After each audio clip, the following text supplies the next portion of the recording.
So audio ta record kor. presenting the inimitable Porishta, son of Bengal, son of Tamluk, and this is the only public installation in the whole Bengal Biennale. Over to you, Porishta. And thank you, Victoria Memorial, for allowing us to do all these crazy things in your wonderful museum. Thank you very much once again for coming this wonderful evening. You can see beautiful weather, and already Malvika has said, I think this is the single piece first art sculpture, the biggest art sculpture. It is 7,000 kilo. It was done in Jaipur, and it might look a little small, but it is more than 2-floor building. It is 26 feet tall. It's a pure bronze. If you see the inside, if you could have seen the inside, it's a two rooms are there inside. Yes, because it's hollow. And this title of this sculpture installation called Urbanscape. Now you will say, what is Urbanscape? Kathal, jackfruit, how come it is Urbanscape? You know, what I have realized, whenever I have seen any fort, I'm sure you must have seen everywhere, there are boundary walls. Gates are all lot of thorns. So people couldn't attack. Very early age in my child, when I saw my mother cutting the jackfruit, the vegetable, that I realized that time because of these thorns. When it is, not kacha, it is completely a vegetable. And it is all over India, even Southeast Asia, it's very, very popular, this jackfruit. And once it's open, I'm sure you must have seen, you see how beautifully small seeds, medium seeds, the big seeds on top of each other, holding each other, how they are beautifully coexist, which is today's civilization, the growth. You see the beautiful tall building, then suddenly, small houses. But everybody in a very, very harmonized way, they are coexisting. That's what especially India is. And that is why I call it Urbanscape, and I made it larger than life, because what is happening, see, Kolkata was very, very small one time. It was just, 3 villages. Now Kolkata is going, you don't know where and where, everywhere. Mumbai is growing everywhere. Delhi is same, growing, is going almost towards the Jaipur. So that's why I made it larger than life. So our urban cities are becoming larger than life. It is becoming big and big. So that's why, I made it larger than life. And in fact, when I was doing it, I was a bit surprised sometimes that, will I be able to complete this? Because it's so big, it was going out of the proportion, out of my hand, out of everything. It was done in Jaipur, in a very special foundry. And after this, I got really courage. This is, as I said, 7,000 kilos. Now last 3 years, I have been constructing another sculpture. It is 23,000 kilos. 23 ton, 42 feet tall. It will be ready, most probably next year. 3 years already is going on. 18 months. Because, sculpture takes a lot of time. You go through many processes. First you have to go in, because then people will be quieter and people can hear everything. Yes, There's a little but space. you first see it. Please see it first, touch it. You can touch it, you can feel it.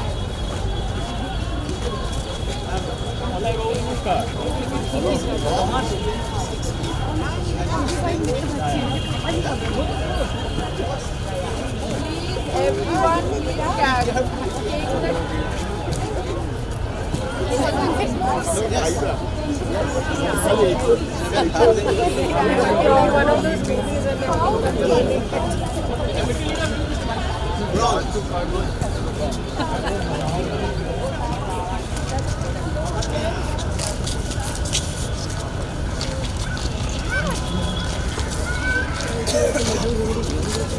Great idea.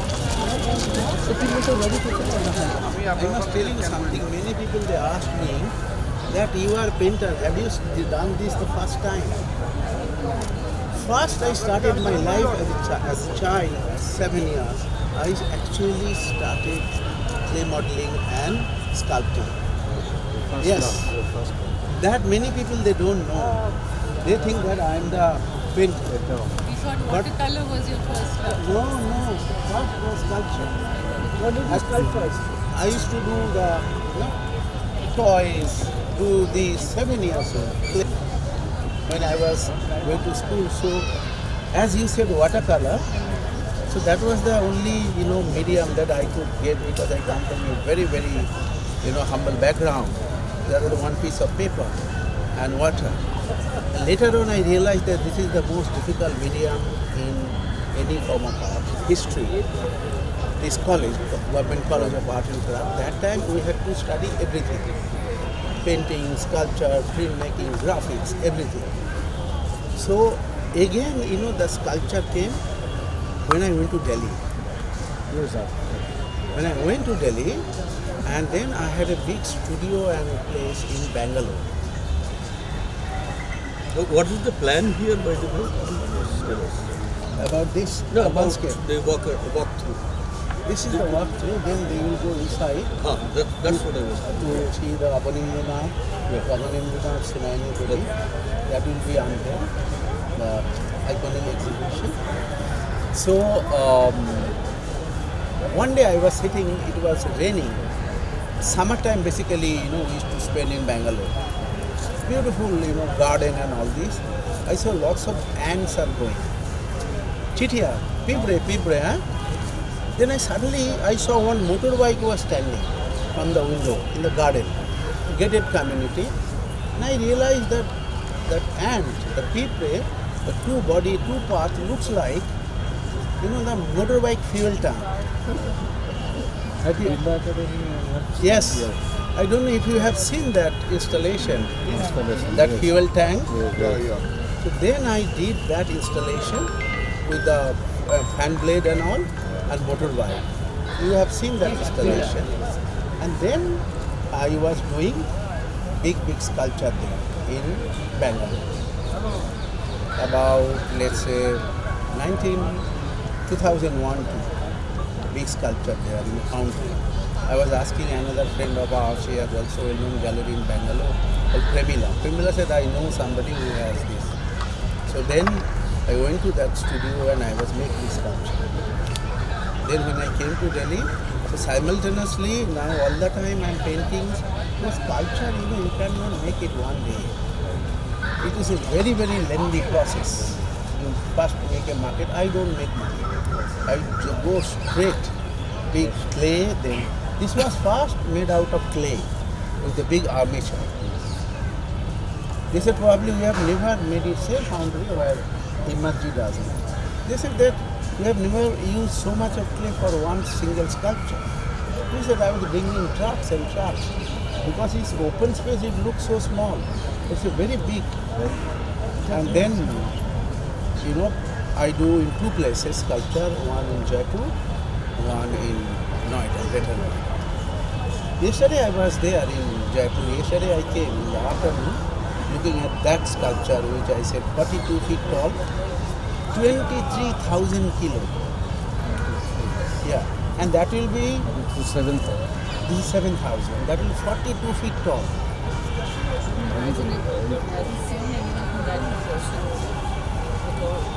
Anybody, if you have any really question, please don't hesitate to do that. See, I was doing it, but later on I realized to make any piece of sculpture, you need a lot of money. Because you buy metal, lot of, but painting in a piece of paper or a canvas or watercolor, just piece of paper, that's it. So that's why I discontinued a little bit in between, but it was very spontaneous. Maybe my art was to really go deeper and deeper into watercolor.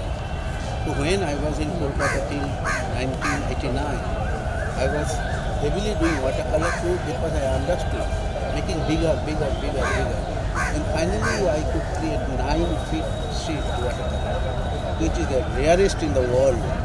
That piece. I do practice watercolor even today. Not every day. Today, I do it.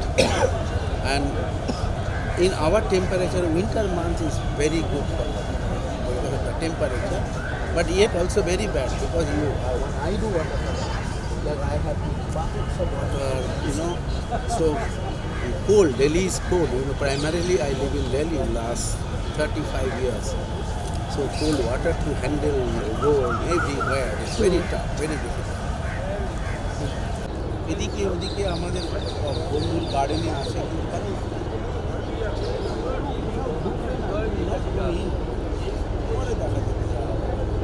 But very interesting thing. If you love something, you have a passion and everything. This was exhibited. This was exhibited in Delhi and in Goa, the jail.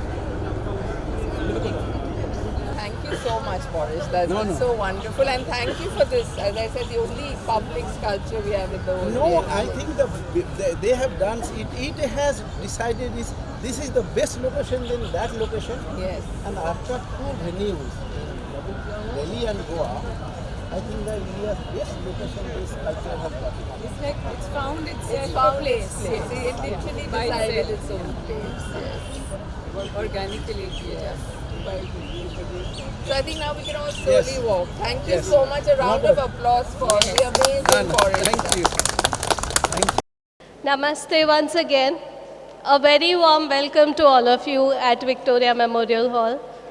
We are proceeding towards a very remarkable moment in Victoria where we are having this very special exhibition opening here today with the Bengal Biennale team. So I request our honorable member of the Board of Trustees, Dr. Shivaji Bhattacharya, to please present a welcome address from Victoria Memorial Hall so that we can proceed with the event. Before that, let's just do the Victoria ritual. So because this is a museum, we don't light lamps here. So the way we inaugurate or start any program is by floating the flower petals in the pot. So I request all the organizers, the panelists, all our guests, please come. Let's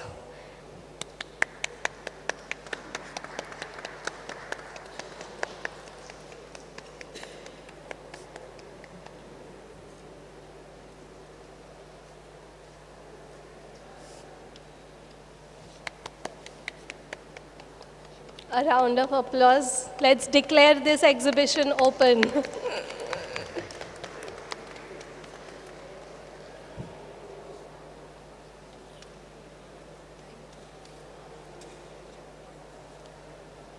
Thank you so much, everyone.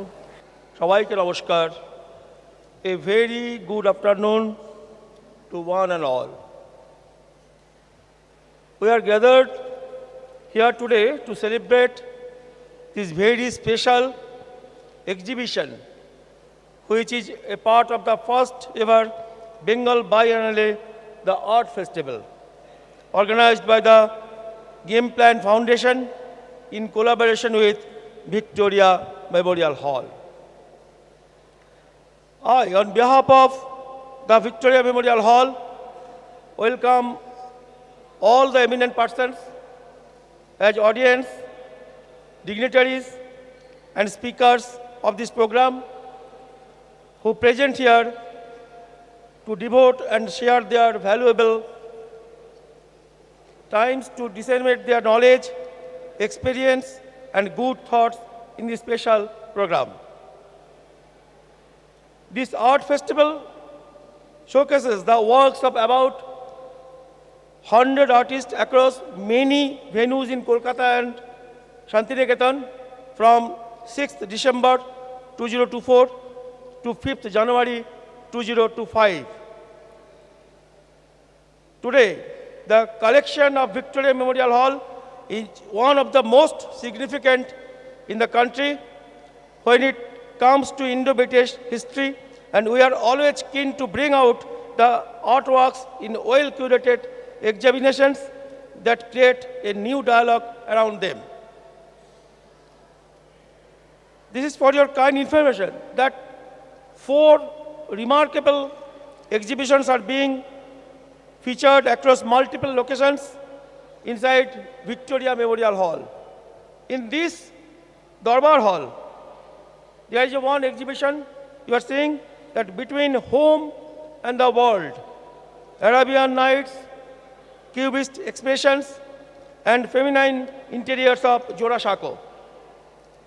This is the first time exhibition, present an incredible opportunity for the audience to see the artworks of the 3 siblings, Abanindranath Thakur, Gaganendranath Thakur, and their sister Shunayani Devi are being displayed together in one single room at Victoria Memorial Hall and develop new interpretations.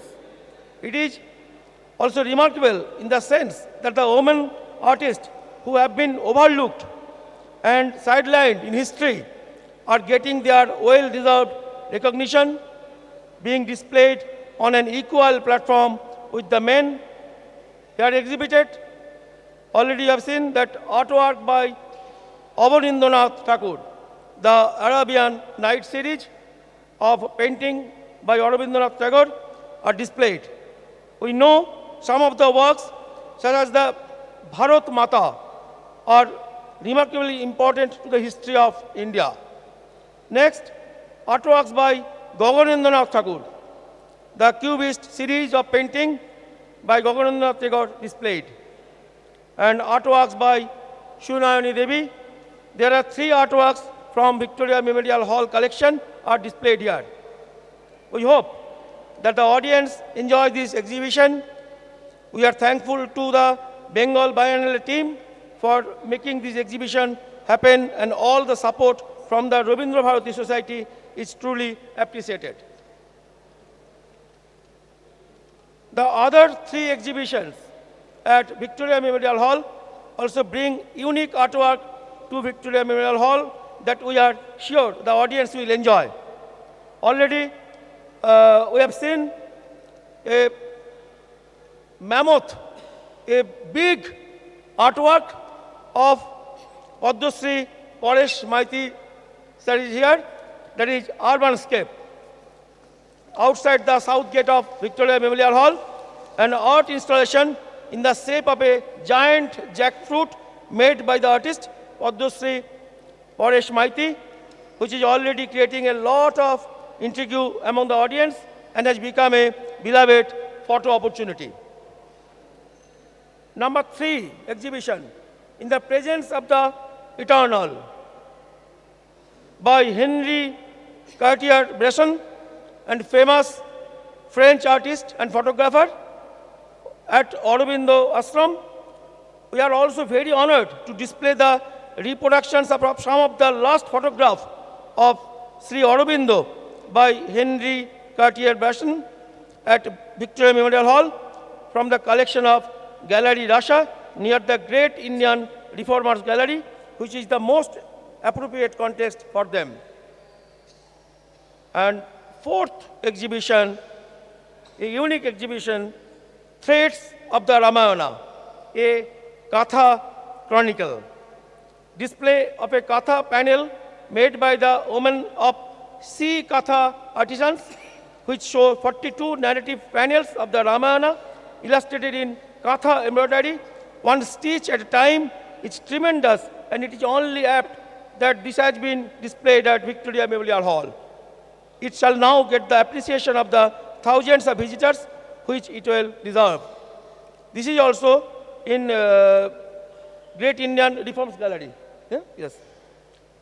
Apart from that, just after this program, one panel discussion will be there on Between Home and the World, Arabian Night, Cubist Expression, and Feminine Interior of Jora Shako. I, on behalf of the Victoria Memorial Hall, convey our sincere thanks, gratitude, and welcome to all of the contributory eminent persons present here. Padmasri Paresh Maiti, I convey my sincere thanks and gratitude to you and welcome Sri Devashish Banerjee. He is not there. Sri Devashish Banerjee is the great grandson of Aurobindonath Tagore, a Bengali scholar in integral yoga, Indian philosophy and psychology, art history and cultural theory. He committed to come here, but due to some reason he did not come here. I especially convey our sincere thanks and welcome to all the eminent panelists and moderator, Sri R. Shiva Kumar. Sri R. Shiva Kumar, renowned art historian, curator and critic. He has also curated the exhibition Between Home and the World, this exhibition, Arabian Nights, Cubist Expressions, and Feminine Interiors of Jorashako, and today's distinguished panelist. Sir, welcome you. And there is another renowned figure, Srimati Ratnabali Chatterjee. Madam, I welcome you. She is renowned author and professor, also our panelist for today in conversation. And Shumala Chakraborty is not there? Okay. I also convey my sincere thanks and welcome to Sri Siddhartha Shivakumar. Siddhartha? Oh, okay. He is curator and director of Bengal Biennale and son of Mr. R. Shivakumar.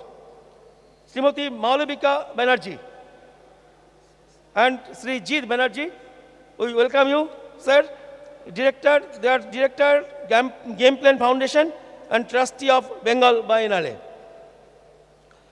I also mention the name of our Honorable Secretary, Victoria Memorial Hall, Sri Shamanandra Kumar. He is just now not bodily present here, but his enthusiastic work on these exhibitions is trustworthy. I would like to make a special mention that thanks for Srimati Anita Chakraborty, she is also not here, the Honorable Member of the Board of Trustees of Victoria Memorial Hall, who has been a senior advisor to Victoria Memorial Hall for the Bengal Biennale exhibition planned and this venue.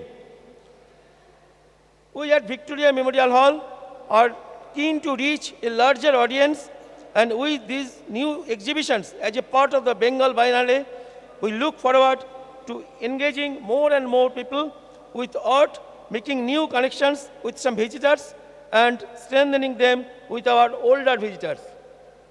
I congratulate the Bengal Biennale team and the Victoria Memorial Hall team for making this massive effort, and I wish the first edition of the Bengal Biennale a huge success. আপনাদের সকলকে অসংখ্য অসংখ্য ধন্যবাদ। আপনারা এখানে আজকে এসেছেন।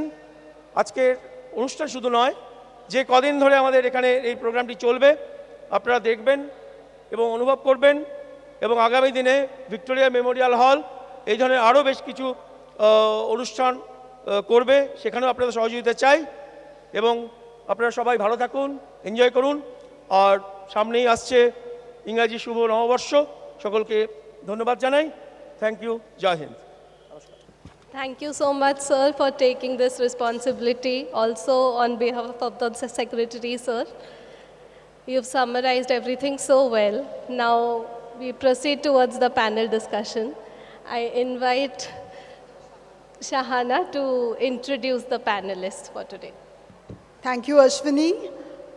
Namaskar, good evening, and on behalf of the Bengal Biennale, I warmly welcome you to this very historic moment in the life of the first edition of the Bengal Biennale.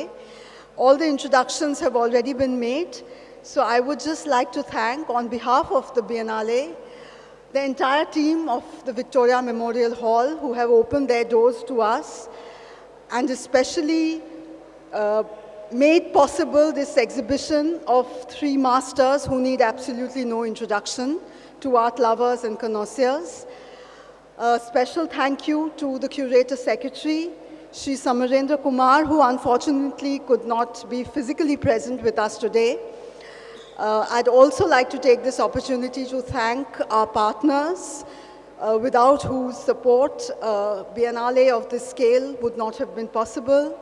Our presenting partner JSW, our associate partner Astaguru, and our creative partner Faber-Castell. And of course, a very big thank you to all our participating artists and curators and everyone else who has joined hands with us on this special journey. And now I would just like to welcome onto the podium two very eminent art historians who will be in conversation, Srimati Ratnabali Chatterjee and Professor R. Shivakumar. I will now hand over to both of you. Good evening, everyone. Both of us are extremely happy to be here and to be part of this event to talk about these artists. And of course, we'll begin with Ratnabali Di telling us a little about the Tagore household, the members of the family who really contributed to the growth of the cultural scene, not only of this region, but also of the larger part of this nation, and initiated modernist projects in many, many areas, not one area, but in many areas. I mean, they had a dominating presence on the cultural scene of the late 19th, early 20th century. So I'll pass on to Ratnabali Di to start our conversation by talking about those figures, introducing us to their contributions and so on. Thank you. Thank you, Shivakumar. Well, thank you all for coming, and I will actually leave the speaking part of it more to Shivakumar, because he will be describing and actually analyzing most of the exhibits here. I mean, I would like to confine myself to Shunoyani Devi, about whom we will come later on. But I'll begin with a general introduction for the paintings which have been exhibited here. The paintings exhibited bring before us the works of three creative artists of the same family, Gaganendranath, Abanindranath, and their sister Shunoyani Devi. They all belong to the Tagores of Jorashako. The Tagores had originally been wealthy merchants and zamindars with close ties with the British. Prince Dwarkanath Thakur, as he was known, was one of the first industrialists of India. And it was from him that Rabindranath was descended. Their family house in the Jorashako quarter of Calcutta was to become a main meeting place for writers, artists, and intellectuals. The outstanding genius of this unusually gifted family was Rabindranath, who was not only the preeminent figure of modern Bengali literature, but also an artist. He had turned to painting as a creative outlet in 1928 at the advanced age of 67. The creative lead in art, particularly painting, had been taken by Abanindranath. Abanindranath was widely recognized as the father of the nationalist movement in modern Indian art. His elder brother, Gaganendranath, is seen as the first Indian painter who assimilated lessons from Western modern art. Their sister, Shunoyani Devi, was held as the first woman painter of the modern period. She developed an original style, drawing upon the popular art traditions of Bengal, and charted a career independent of her brothers. And it is about Shunoyani Devi whom I will speak later on. Contemporary historians of modern India find it convenient to describe their story of India's independence as an incomplete transition to modernity. This central ambiguity is also reflected in cultural history, with an English-educated intelligentsia split at the roots. As artists and art critics, they formulated artistic norms, oscillating between a traditional modern dichotomy which was never clearly resolved. The quest for identity reached its highest point during the national liberation movement. It sought refuge in a nebulous notion of Indianness, which was also never properly defined. The most important problem which confronted the modern Indian artist and her patrons when engaged in the act of recreating their tradition was the severed links with their own history. For colonial education had, in its first invading stage, dismissed the colonized natives' past as barbarous. The same perverted logic had opened the door to Western knowledge as the only way to civilization and progress. This left with only two options: either to accept the colonizer's verdict and by accepting the norm to become the Black British of Macaulay's dream, or in repudiation help to produce that unbroken chain of great art which had no place in his immediate experience and memory. In the field of visual arts, the intelligentsia linked their concepts of art to their new awareness of a middle-class self. That cultivated image of the self loomed over a whole series of debates which began in the 19th century. So you see, when we're looking at these paintings, the question of modernism, the questions of cubism as a Western form that was adopted, and also in the case of Shunayani Devi, we will have to talk about how women artists were looked at and how women artists were not found very early on in our studies. So actually, I'll hand you over to Shiva Kumar, who has a lot more to say about these exhibits than I. Thank you. So, thank you, Ratnavaliti. And well, as she said, although Gaganendra Nath was the eldest of the three siblings that we are discussing today, it is his younger brother, Abanendra Nath, who started off first as an artist. He was also the only one who was fully trained as an artist. Both Gaganendra Nath and Shunayani were not really trained to be artists. They were more or less self-taught artists, of course, which should not be a problem. And we know that today there are so many artists, amongst us who are self-taught and of the highest order. So that, not being trained is not a kind of thing, but it only meant that Abanendra Nath started off much earlier.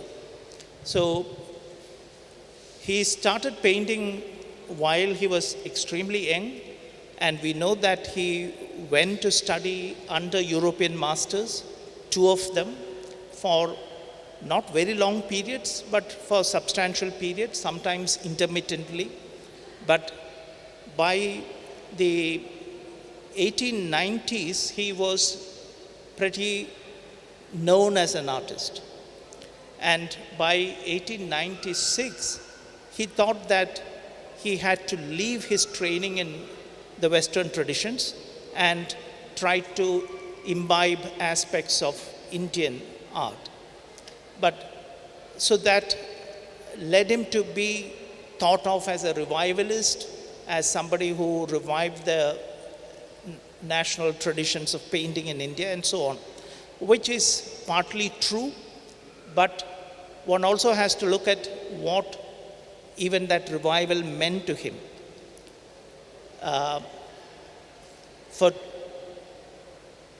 Look at the first things that he did, which he called his Indian style painting, which is based on the Krishna Leela series, which is based on the stories of Krishna. And well, the set of paintings, if you look at them carefully, we are not showing it here, but if you look at those paintings carefully, we notice that actually there is an integration of at least 3 traditions within that.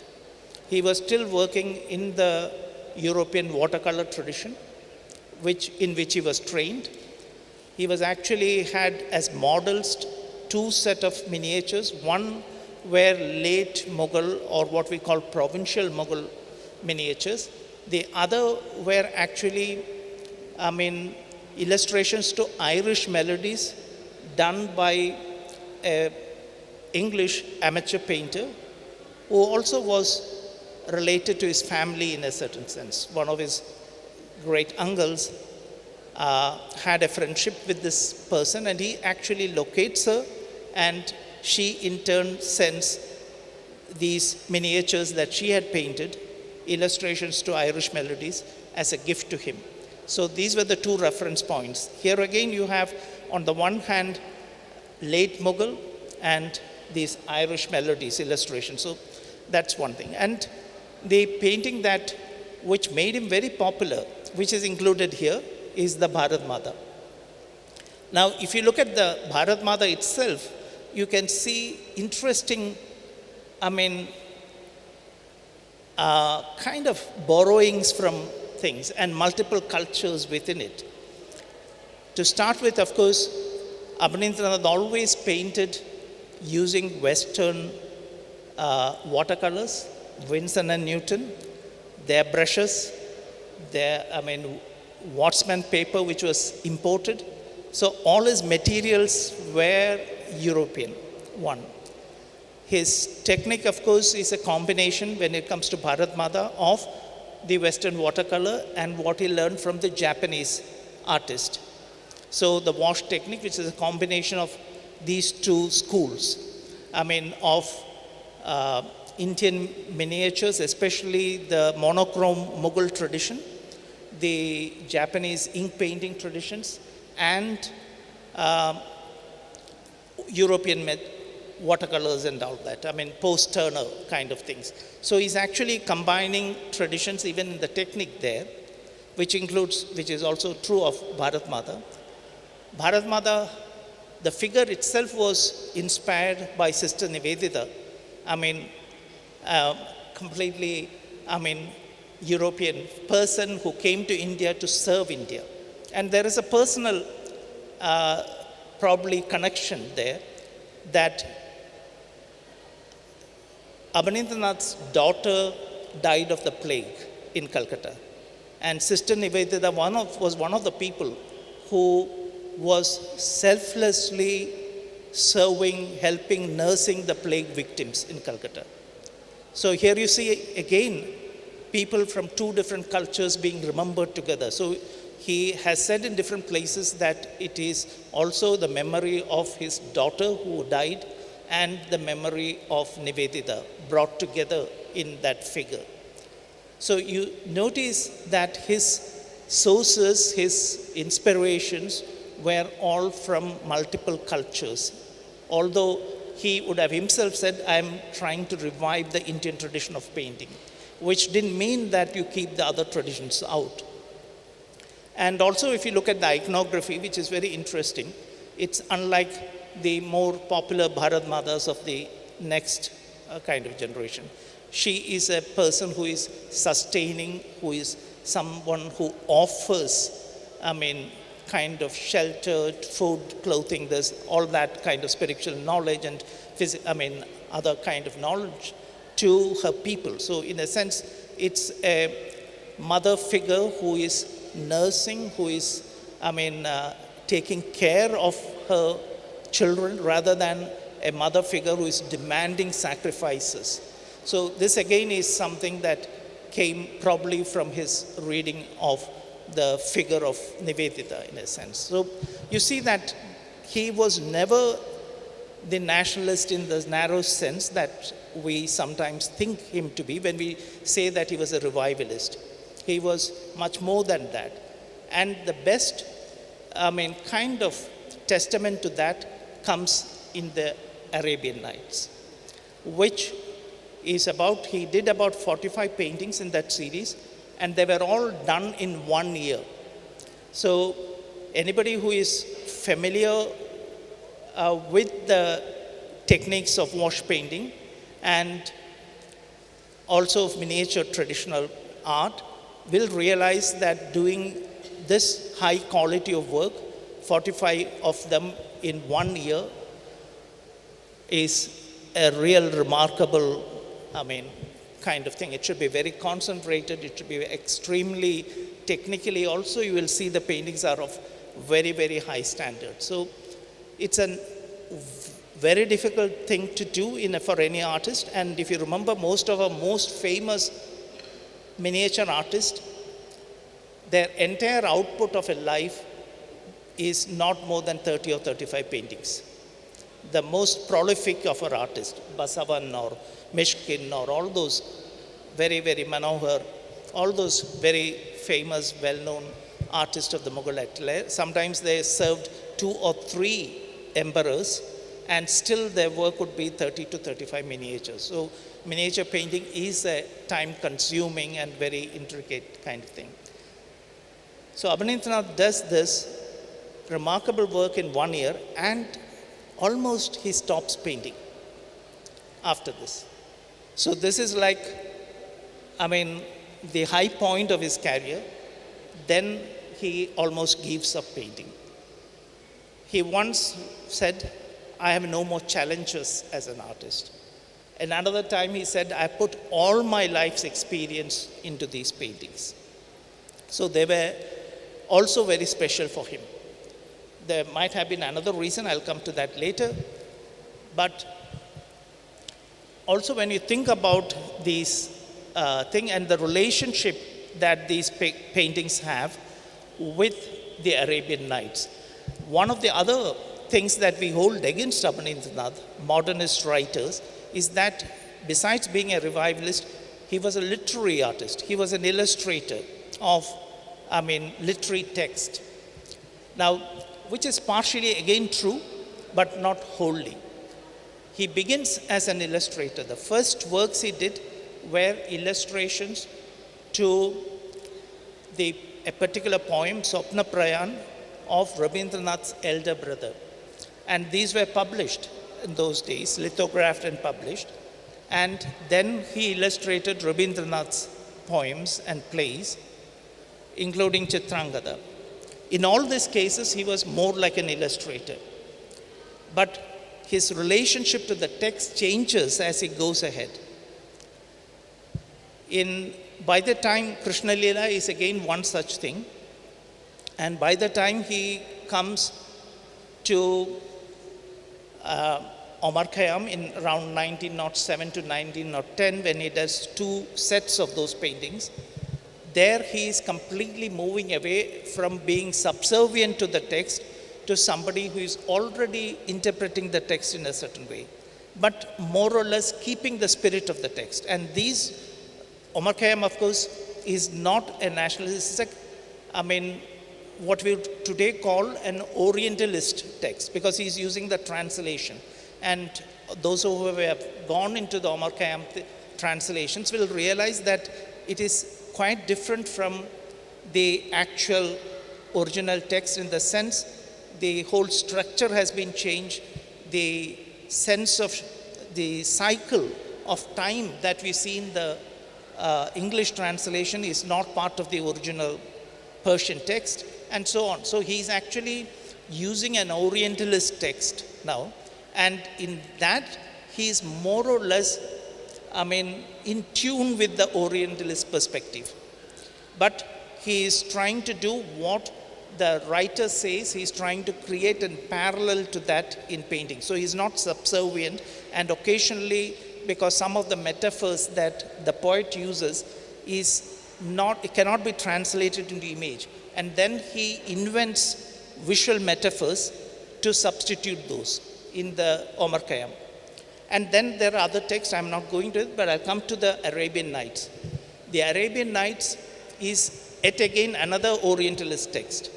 It was translated into multiple European languages, and he is using those translations. But simultaneously, he is also reading up local translations of the Arabian Nights.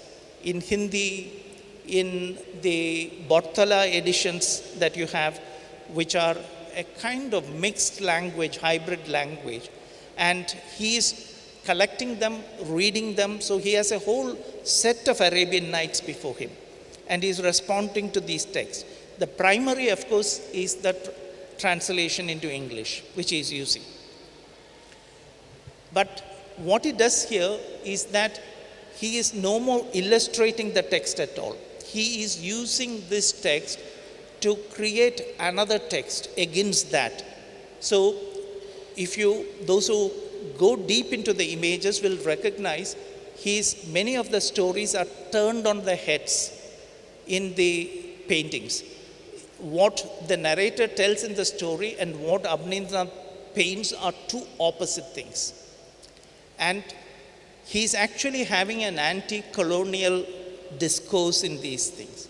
So he is taking an Orientalist text, the way an ancient Eastern text is taken by the West and reread. Now he is taking one of those texts and rereading it from the context of Bengal and Calcutta. So this is what he is doing. And it's a very, perhaps I think that Abanindranath was the most intellectual artist of our modern times. I don't think there is any other artist who looked at it, painting as part of a cultural, ensemble and discourse happening within that. So this is something in fact, it came back to Indian painting only in the 80s with narrative painters. So if you think of painters like, Ghulam Muhammad Sheikh, for instance, we have once again this idea of painting as a cultural text and a text which is, interacting, responding to other texts within that culture. Now, this is what Abanindranath does, and it is a very complex, sophisticated kind of approach to art. And really speaking, none of his contemporaries, his followers understood this. They never looked at the Arabian Nights seriously. In fact, even Indian scholars who wrote about it more or less dismissed it within a paragraph in their writings or a book. You have 3 or 4 lines attributed to it. So I also thought about this, but when I had a chance to, look at them closely and select some of these for an exhibition in Shantiniketan, that's the time I really started looking into it. And I started reading the Arabian Nights and seeing the paintings against those. I realized there is so much happening here.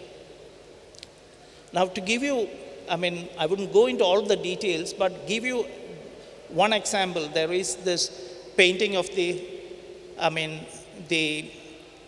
Hunchback of the Fishbone, which is a very popular story.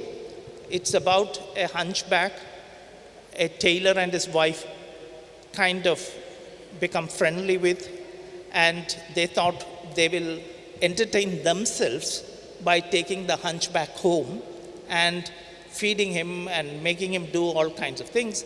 So in the process, the wife feeds him with rice balls with fish bones, and one of the fish bones gets stuck in his throat and he loses consciousness. So the tailor and his wife thinks they've actually killed him. So they take his body and drops in the compound of a neighbor who is a businessman. And you can see him, and here the businessman is a Marwadi with a cap and all that, and he is really safeguarding his resources. And there is a cat going over that, almost he's looking at the cat as this is the one who is coming to steal my butter, which is there in the story. Now, that's one part of it. So how he's transforming that story into a story about India in a sense. And then this guy in turn takes the dead body when he discovers it and puts into the house of an apothecary. And he is, you can see, a kind of a Muslim kind of Vaidya or something. So the story gets into this, and then, of course, as in many other stories of the thing, the crime is discovered, then people feel sorry for the other one. The first the apothecary is going to be killed, then the businessman comes and say, he didn't actually kill, I was the one who dropped the dead body there, and so on, and goes back to the tailor. And they all free themselves by telling stories. And the guy also comes back to life, of course. But what happens is in the background, there is a little balcony which you can see, and there is Abanindranath himself feeding having two European hunchbacks for dinner. And he's doing the same thing. I mean, just like his grandfather Dwaraganath did, he became friendly with the Europeans, and he was one of the first entrepreneurs in the Bengali entrepreneurs. But the Europeans also saw that all his wealth, all his, projects got, taxed in various ways. He was the one with a shipping company, but then the shipping company didn't work. He was also many other things. He founded probably the first bank in India. He had investment in coal, in railways, so many things. And he was a very wealthy person. And of course, he entertained Europeans very much. And he had a special house where he entertained the Tagore Castle. And there was a Union Jack flying in the Tagore Castle. And you will see there's a Union Jack on the top. But of course, his grandfather is there. It is actually Rabindranath's grandfather too. And he's there represented by an old portrait, which you can see partially. And that's a famous portrait by a French painter of Dwaraganath. So all this is brought in. And in a sense, you might say, the British did to Dwaraganath exactly what the hunchback did to the tailor and his wife. So the story is about also the colonial situation and what into. There are other stories, and for instance, a famous story of the Sindbad the sailor. In Abanindranath's Sindbad, he is not the traveler at all. He's like Abanindranath, who has traveled in imagination. He is telling stories from a bundle of books in front of him. So he is not the man who had adventures in the physical world, came back and tell stories to the people in his locality.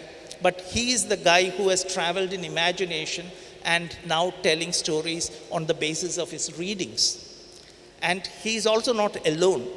He is an old man with an young child. So this combination of the old and the young in the artist is something that anybody who has read Abanindranath will immediately recognize. He refers to himself in his stories as not this, if you really read his literary creations, and he was a great writer really, and a writer who cannot be translated fully. It's very difficult to translate. Rabindranath is very easy to translate, but Abanindranath is extremely difficult to translate. You almost cannot translate him, because each story is told at different layers of language. And unless you know all the layers of those language, you cannot, get much out of the story. The stories themselves might be very simple. But if you read these stories, in which many of the stories he himself is present, there's no Abanindranath of the middle age. There is either an Abanindranath who is very young, a child, or there is an Abanindranath who is very old. So what you call the adult age of all the worldly people, when you do all those great things, that Abanindranath is totally absent. So he's a man who has gone from childhood to old age. And that's the combination that you see. So it's not Sindbad the traveler, but the Sindbad, the man with imagination who tells these stories. But what is interesting is in Sindbad, his audience are the people from his mohalla. But in Abanindranath's painting, his audience are from across the world. So the artist hasn't traveled, but the artist has an international audience. So which is also a complete turn of the Arabian Nights story. And the painting is actually about the role of the artist and the power of narration, not about adventure, not about, it's again an anti-colonial narration that comes through.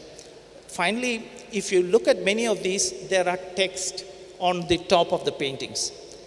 Now, these texts are very interesting. If you read those texts carefully, they are written in a Kossi Persian kind of calligraphy, but they are actually broken Bengali, not even pure Bengali. In his early works, it is Bengali, but here the text is the Dubashi language of the local tradesmen and people, and which is also the language of the Bartala books and so on.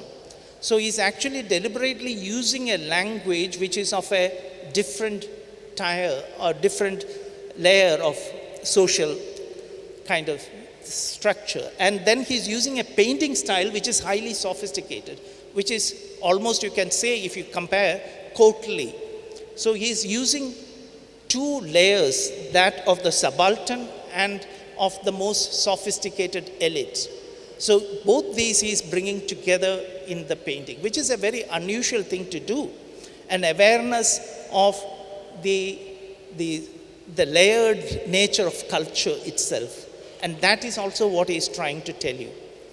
So if you look at this, this is a very unusual set of painting, and he is like a flaneur in a sense, looking at Calcutta, sitting in his, house at Jarusanko and narrating the changes that is taking place around him and how Bengal and Calcutta itself is moving from one age to the other into a kind of, pre-modern to the modern. And that transformation is what he captures here.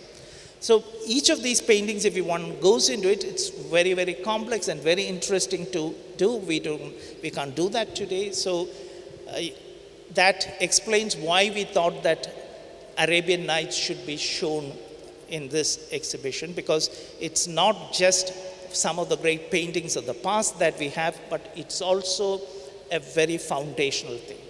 After that, he didn't paint very much for many years. He started writing jatras, and why he didn't paint perhaps was also in 1930. His brother Gaganendranath, both of them shared the same space as a studio. They both sat on the south veranda of their house and painted, sitting next to each other. And he was paralyzed. And he stopped painting and he stopped speaking. In a sense, his counterpart, his friend, his elder brother, was now silenced, and he stops painting. And he gets back to painting only after Gaganendranath dies in 1938, but also in a very different way. But the jatras themselves are extremely interesting. The jatras probably take forward what he does in these pictures. They are written in a language and in a style that looks like jatras, but it's the imagination of highly sophisticated modernist writer. The way he links with it, and so I wouldn't go into those details, but you can see that this, in a sense, is the climax of Abanindranath as a painter. And then let me just turn to Gaganendranath. Gaganendranath was quite the opposite in many ways. As I said, he was not so much trained. He did some little training when he was very young, then didn't paint so much, but he started photographing quite early. He was one of the early photographers in India. And later, what happened is that his eldest son died very young, and he was completely heartbroken. And to divert himself, they arranged kirtans in his house. And when that started, he started drawing those people who sang the kirtans. And that is where he starts actually his career as an artist, around 1907. So by the time, you can see Abanindranath is already a well-established artist. He is a teacher in the art college. He has students like Nandalal and so on. So he starts a little late. And Gaganendranath has very interesting things. He had two sides to him. Anybody who has read about him, he was a very gregarious person. He was active in the social life of the city. And at the same time, he was also a great introvert. I mean, one cannot think of a person being both these at the same time, who is outgoing, who is a member of all the major committees of that time here, who is very close to the revolutionaries, supporting them financially sometimes. And at the same time, he's extremely friendly with most of the English intellectuals and rulers here, the governor generals and so on, much more than Abanindranath. So he has been on both these sides. So he was somebody who was more of a public figure than Abanindranath. But at the same time, he was a great introvert, very lonely at one level. And both these things come in his work. The extrovert aspect of Gaganendranath probably gets its best representation in the cartoons that he did.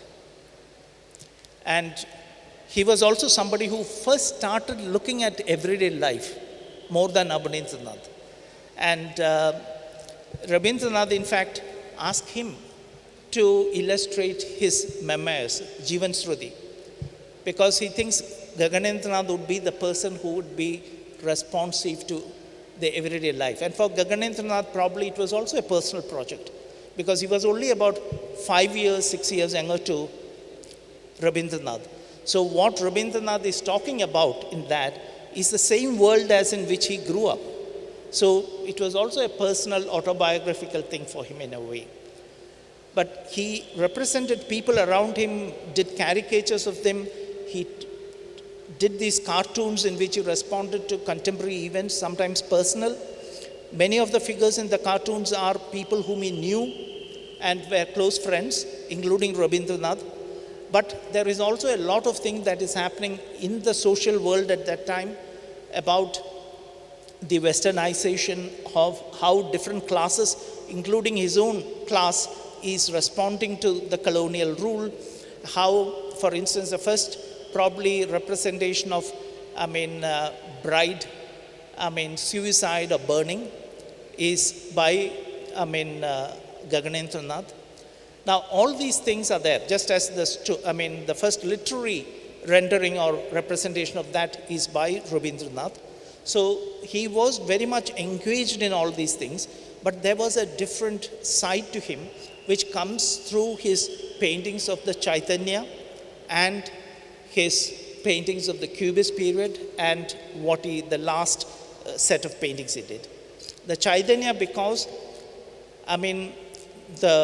the Tagore family of Gaganendranath's side were Vaishnavites, whereas Rabindranath's side, as you know, were Brahmos. And his mother was a great devotee of Chaitanya, and he goes to Puri because she wanted to go to Puri. And he was somebody who was very devoted. As you know, his father died when he was very young, so it was his mother who looked after the family, and he was the eldest in that family. And he was extremely, attentive to her wishes. Not only to his wishes, he was also, in a sense, the most sensitive male to women in the family. He always took his entire family whenever he traveled. When he traveled, he made sure that he stayed they were staying outside in places, he would be staying next room to his mother always when they were traveling. He also made sure that his daughters traveled with them, even after the marriage. He made sure that the daughters were taken and he took them to exhibitions. And so he was somebody who was extremely sensitive to this. His wife acted along with him in the plays. So he was also a very liberal person in that sense. So when his mother dies, he takes over he does this series of paintings of Chaitanya. And also he does something else. His seal, which many of these artists did use seals like the Japanese or Chinese artists because out of contact with Far East. But Gaganendranath used as a seal the feet of Vishnu, which were actually two tiny metal things that his mother worshipped. It was an object of personal worship for her, which he turns into a seal as the artist. So there are many things that he's actually having a very private side to his art. And he does this entire Chaitanya series after a death. Then he turns more and more inward. That is when he does the Cubist paintings. He was aware of all the developments happening in the West. In fact, when Rothenstein came to India and he was traveling, Kumaraswamy had asked him to go and visit the Tagores, so he came to Calcutta and visited the Tagores. I mean, of course, the Tagores at that time was not Rabindranath. It was Abanindranath and Gaganendranath who were the Tagores at that time for artists. Of course, Rabindranath hadn't won his Nobel Prize at that time, and so many of them recognized Rabindranath when they visited Abanindranath. I mean, the art circle, including Okakura and all those people. They went to, Abanindranath and Gaganendranath rather than to Rabindranath. So Rothenstein writes in his autobiography that when he came, he saw that in 1910, that these two brothers had all of those books on European modern art in their collection. So it was not as if they were not aware of what was happening. And there was also, Gaganendranath was also the librarian to the family. He was somebody who went and bought books for everybody in the family. So he has, we know that he went regularly to all the big, bookshops here and bought, and the Tagore family read across cultures. Many of them were well versed in French and German, and so they had a lot of French and German literature and so on. So he was the one who was collecting most of these books.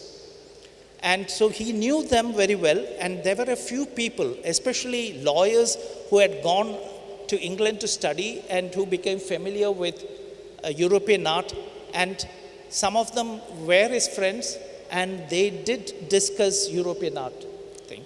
So he was aware of it much before. People sometimes say that he turned to it after the Bauhaus thing, which is not true, because in the 1921 Journal of Jiswa, before the Bauhaus exhibition, his Cubist paintings are reproduced. So he was actually doing those things much before, at least till from 1921. And he continued till about 1926-28. Then it fades off into something which we also have examples of, black and white, but paintings which are more private. Which you cannot actually enter in a sense, because the imagery, the thought process, everything is extremely private in a way that it doesn't narrate anything. We don't know what it says. One only can probably enter them through some kind of psychoanalysis, but not by the normal methods of iconography or things like that. So there was both this very public and private side to him, and the Cubist paintings in a sense is part of his private side to me. He had lots of other interests. I said photography, so he had an interest in the black and white, the shadows and light, kind of how they play, and you can see that even in his early work.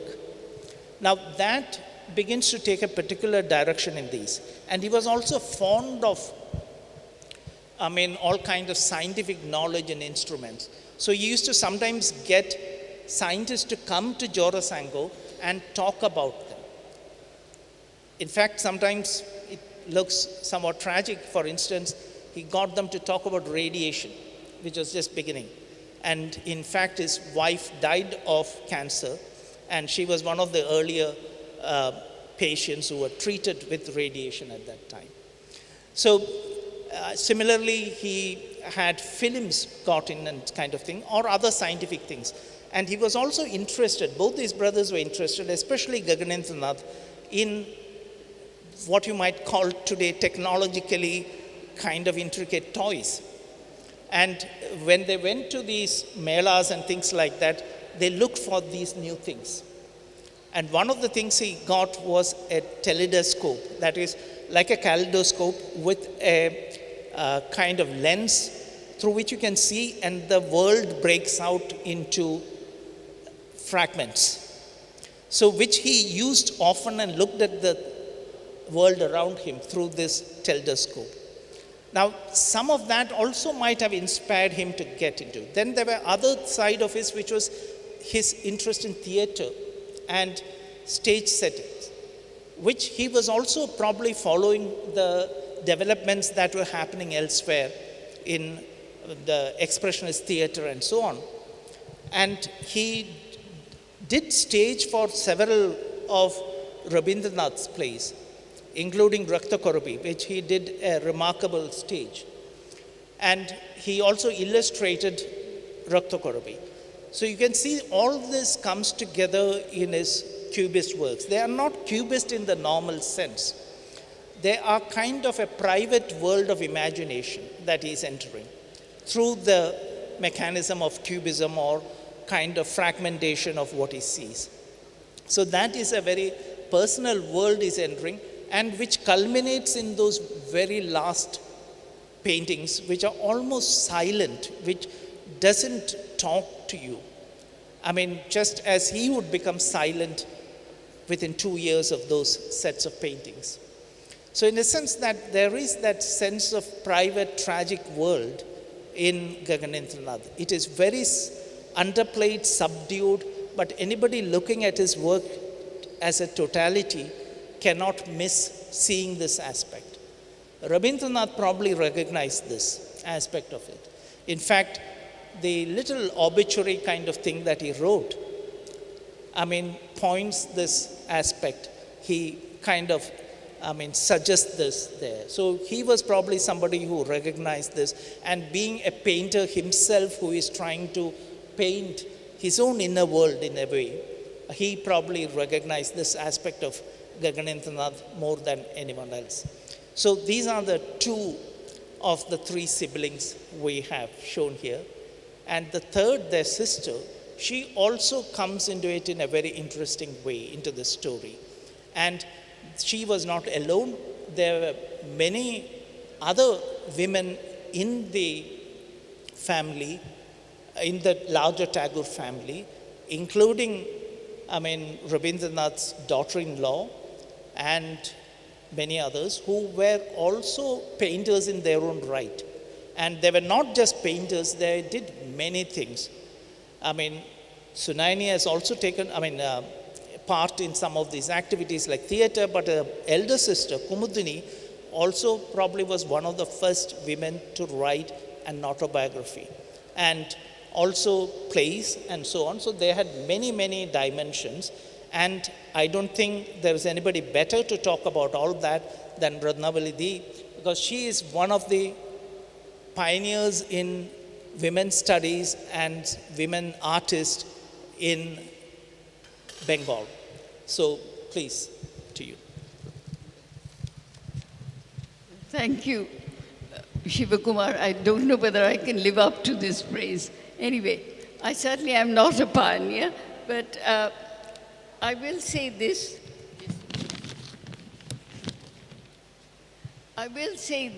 That my interest in Sunaini as an artist really began when, with the sort of use of into our syllabus, into our universities, women's studies as a discipline. And there was a hunt for, at that time, particularly in Yadupur University, where Professor Yashodhara Bagchi began, on women writers and women's memoirs. And it is from that I got an idea that we should also start looking for women artists. In some ways, Sunaini comes to the front because her work was recognized.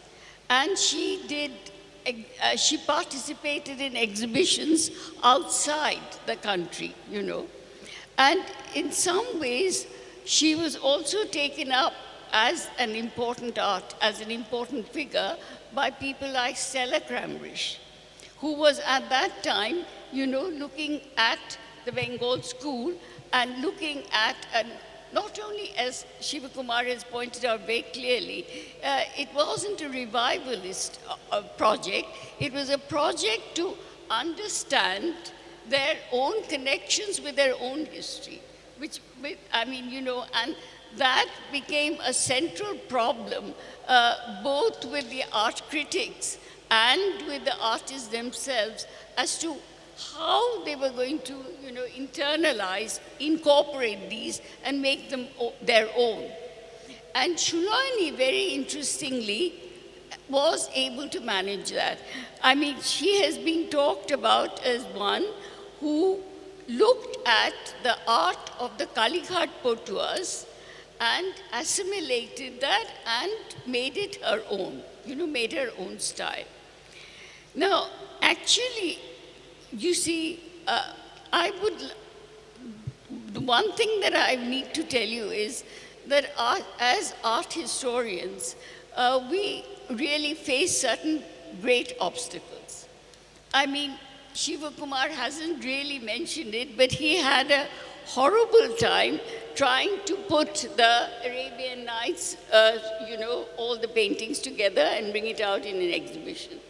As for me, I have actually examined and seen only 2 of Shunoini Devi's paintings in the Indian Museum when I was working there in the project of a physical verification. And now here are these 3. The others I have all seen in reproduction or have been shown, just sort of had a glance by a friend like Kishore Chatterjee in his private collection, but not allowed to photograph, not allowed to publish them. So in that way, I feel a bit of an imposter when I'm trying to talk about Shunoini as an artist, because how much of her work have I seen? And just before I came, both Shiva Kumar and I were informed that there are about 30 paintings of Shunoini Devi sitting in the Nandan Museum in Vishwabharati, but which we will not be able to see. So you can see that it's, what I have not seen and what I do not know is what I'm really trying to talk about.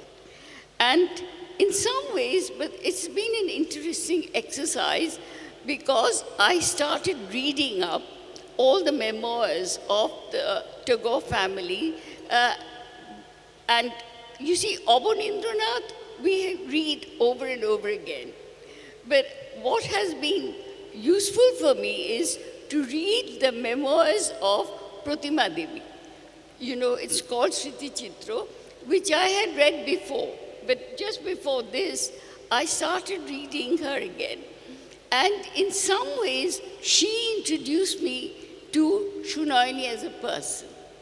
And that is what which I'm actually trying to put forward before you, that over these, almost this 10 days, I've been trying to read up all that I can find about Shunoini, and slowly I feel as if I'm getting to know her a little. Somebody who in some ways is telling me that there is more to know, more to find out, but what I do know is in some ways really very, very interesting. You see, she was, Shunoini Devi was the younger sister of Gaganendranath, Abanindranath, and even Shamarendranath. She had another sister called Binoyini. And it was Binoyini's daughter who was later married to Rabindranath's son.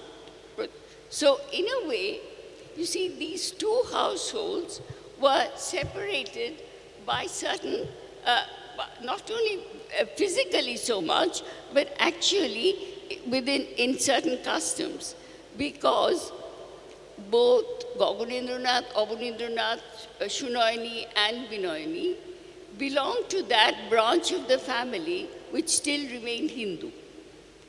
They were the great-grandchildren of Prince Dwarkanath. Prince Dwarkanath's one son, Devendranath, had become Brahmo. And he was the father of Rabindranath, and that branch of the family was considered progressive, and that is where the more eminent women were also to be found. Rabindranath's sister, Swarnakumari Devi, was a notable writer. Gyanodaya Nandini, Satyen Thakur's wife, became one of the first modern women to have come out. She started this magazine called Balok for the children, and in some ways, you know, the entire cultural atmosphere of the Tagore family, which was directly connected with Rabindranath, was in some ways more progressive. They were stepping out, you know, going for this Ghore and Baire. They were provided with that, you know, option to be able to step out, which this part of the family still wasn't. And Pratima Devi writes that what with the instructions of Monu binding us and the Muslim Parda, we had no tradition to fall back on from where we could escape. This was also the time when women were starting to write their memoirs. You know, there are friends here who have worked much more on this than I have. But you know, Kailash Bashini Devi's Hindu Mohila Devhino Obostha and other writings were making people aware as to the actual condition of Indian women. The kind of education that they were given. On one hand, in the Tagore families, there were still Vaishnavis who were coming in, and they were imparting, because they were considered literate, they were literate women, and they would consider, teach these women about traditional knowledge. And they wrote and they read these Vaishnava Padavali, and they also read, you know, the Vaishnava text. But alongside that, there were also European women coming in as governesses. But that was more on the other side of the family. Do you understand? Which was Brahmo. But here we have, with beginning from Shunoini and then going over to Pratima, we find the trajectory. Shunoini participated in the cultural activities of the Tagore family, of which Rabindranath was a part. The Vichitra Shobha, which began in the household, was to teach the children art. And in that way, Shunoini had some kind of an exposure. So it is not right to say that she was not taught at all. You see, their knowledge was acquired in various ways. So in one way, she imbibed all that she did from the Vaishnavis, a kind of spiritual knowledge, a kind of religious text, lyrical, the literature, which gave her certain imagination and fired her imaginations also, but she learned certain things from the people who participated in the Vichitra Shobha. And in one of the memoirs I read that she also had, for a period, lessons from Ashita Haldar. But, you know, I think that we emphasize too much when we talk about people being taught something or being influenced by something. We must remember that an artist, you know, is a composite personality. Their own experience, along with their own imagination, and what they read and what they know are combined together when they produce their images. And that must have happened with Shunoini. Now, what we also know is that she started painting between the age of 30 to 35. Shunoini was married at the age of 12 to one of Ram Mohan Rai's grandson. And over all these years, Pratima Devi talks about Shunoini Devi's room, which was on one end of the 3rd floor.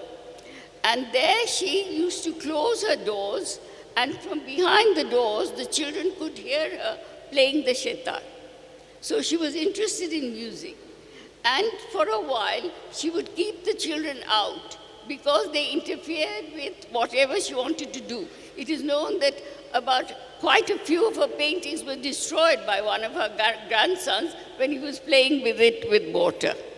So this is the situation from which Shunani was trying to emerge as a painter. The other thing is that she was the mistress of a huge household.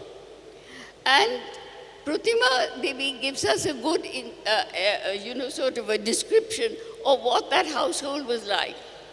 She would sit on the top of a wooden four-poster bed, and the servants round her would be washing the vegetables and cutting them, and she would be supervising that.